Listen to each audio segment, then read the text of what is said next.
Eux, ils marchent par la foi et non par la vue.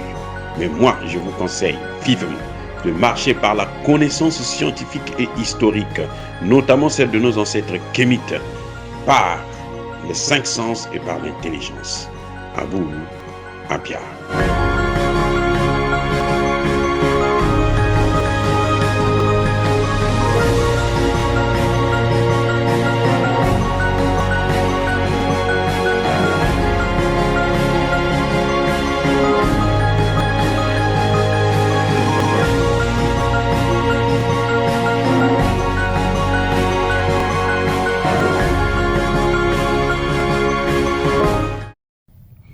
Otep à tous, bien-aimés frères et sœurs.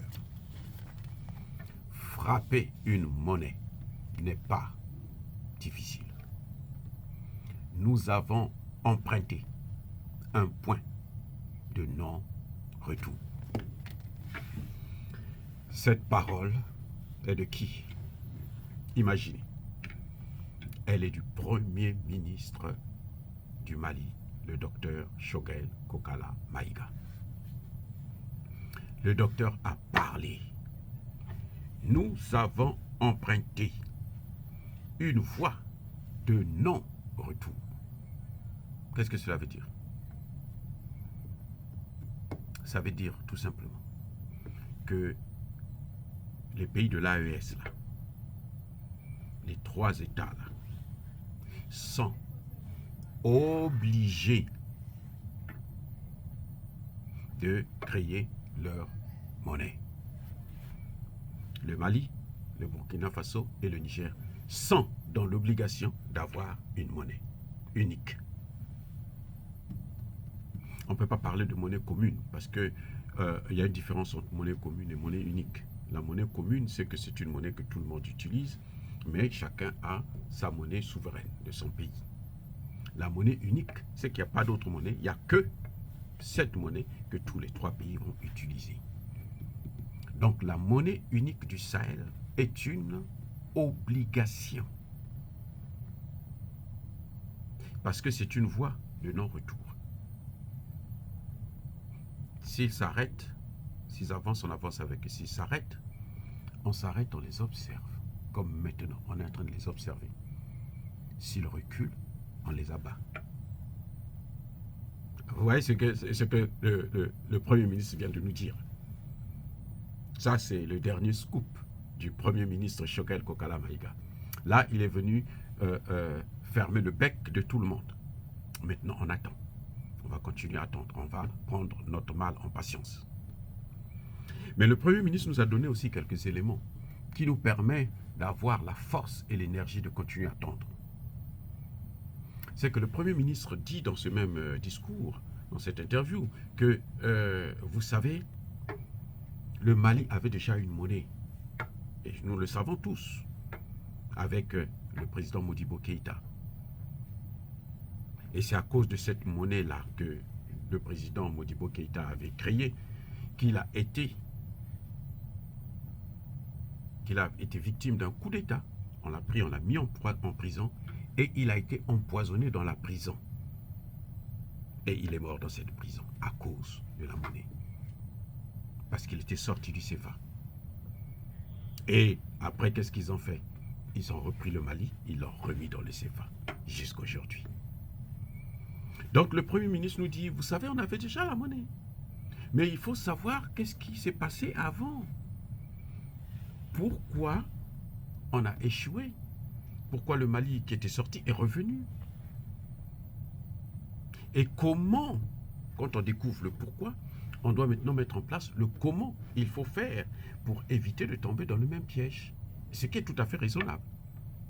Là, je salue encore une fois de plus le Premier ministre Choguel Kokala Maïga de nous donner ces informations.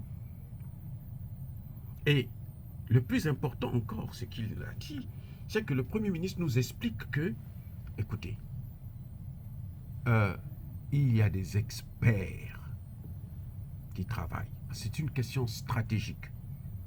Donc il y a des experts qui travaillent sur ça, sur cette question. Des experts des finances et autres qui travaillent sur cette question. Et il y a des gens qui sont payés. C'est-à-dire qu'au moment où nous parlons là, et ils ont un salaire chaque mois. Ces gens peuvent être des Burkinabés, des Nigériens, des Maliens. Tous, ils travaillent ensemble. Ils sont payés pour ça, rien que pour réfléchir là-dessus. Comment faire pour avoir la monnaie unique et pour éviter que les mêmes qui attendent, les mêmes qui tremblent actuellement, vous voyez comment la BCAO ne cesse de lancer des appâts au Burkina Faso et dernièrement aussi au Mali. Parce qu'ils veulent saboter cette avancée. Donc, ces experts ont une mission qui n'est pas aussi facile que ça. Hein. Eh oui. Comme l'a dit le professeur Agbou, le Premier ministre Choguel est d'accord que c'est quelque chose de facile. Maintenant, c'est un problème de stratégie. Parce que les autres n'attendent qu'une opportunité pour casser tout ça là. Donc, il faut prévoir les conditions pour éviter que ça puisse échouer. Parce que si ça échoue, on repart non pas à zéro, mais à moins l'infini. Vous savez, vous voyez quand les gens font souvent, comment on appelle ça, le diet, hein, ils veulent perdre du poids. Vous voyez que la personne peut arriver à perdre quelques kilos. Mais lorsque il arrête et il reprend encore à manger comme il mangeait, ne pas faire le sport, ainsi de suite, il reprend plus de kilos qu'il avait avant. Dans le cas actuel, on risque d'avoir plus de problèmes qu'on en avait avant. Donc, il faut qu'on aille pour réussir. Et il faut savoir que tous les pays africains les jeunesses africaines sont en train d'attendre ça, cette monnaie-là. Tous les peuples africains actuellement sont en train d'attendre cette monnaie du Sahel. La majorité des dirigeants africains actuellement sont en train de souhaiter l'échec, sont en train de travailler avec l'Occident pour casser cette monnaie.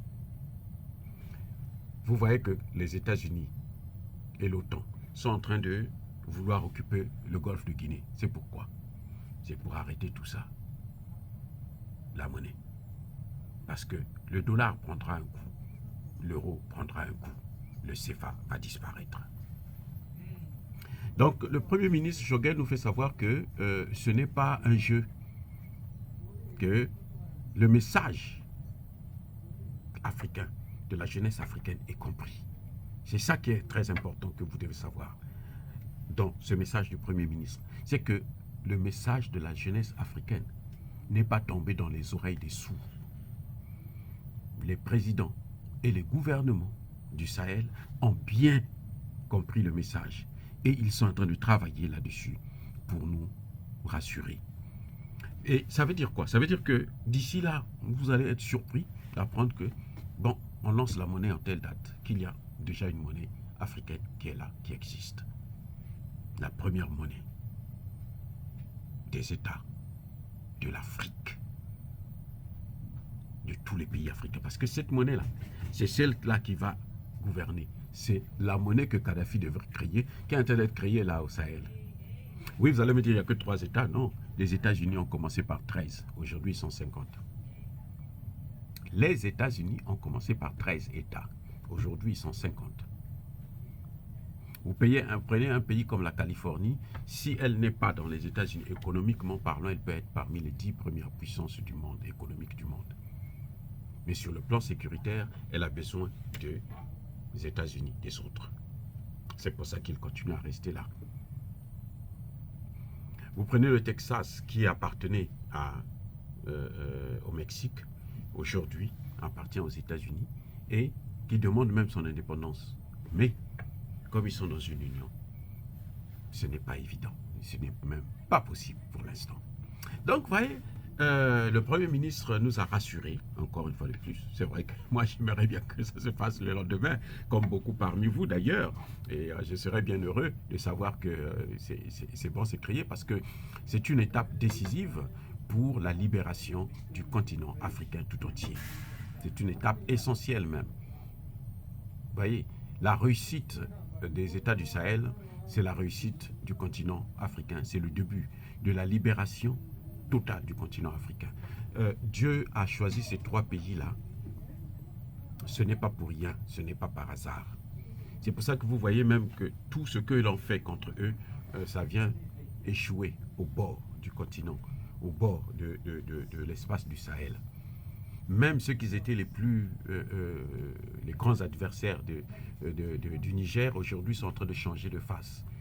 Bola Tinubu, aujourd'hui, est en train de combattre lui aussi le terrorisme, aider ces pays du Sahel, avec, comme je venais de le dire dans une de mes vidéos, que 150 drones ont été saisis à la douane de Lagos, et la destination, c'était bien entendu le Sahel.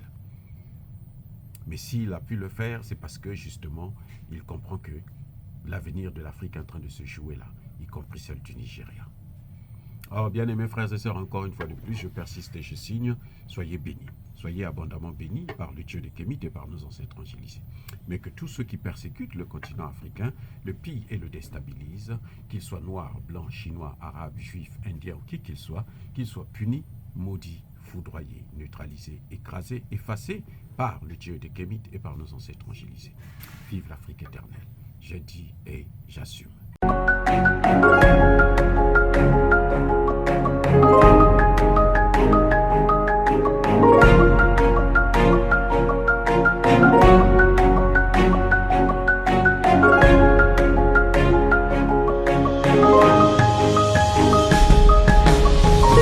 Bien-aimés frères et sœurs, vous connaîtrez la vérité et la vérité vous affranchira. Ça, c'est pas moi qui le dis, c'est la Bible qui le dit. Mais moi, je vous dis mieux. Vous connaîtrez la vérité historique, notamment celle de vos ancêtres kémites, et vous aurez une vision globale de ce que c'est que la vraie souveraineté politique. J'ajoute, vous reviendrez à la spiritualité africaine ancestrale et vous comprendrez les enjeux de l'indépendance économique. Et pour terminer, vous accepterez votre identité culturelle kémite et vous obtiendrez deux choses. La première, c'est la paix. La seconde, c'est le développement, à une condition. L'unité de toute l'Afrique noire, l'unité de tous les Noirs du monde entier.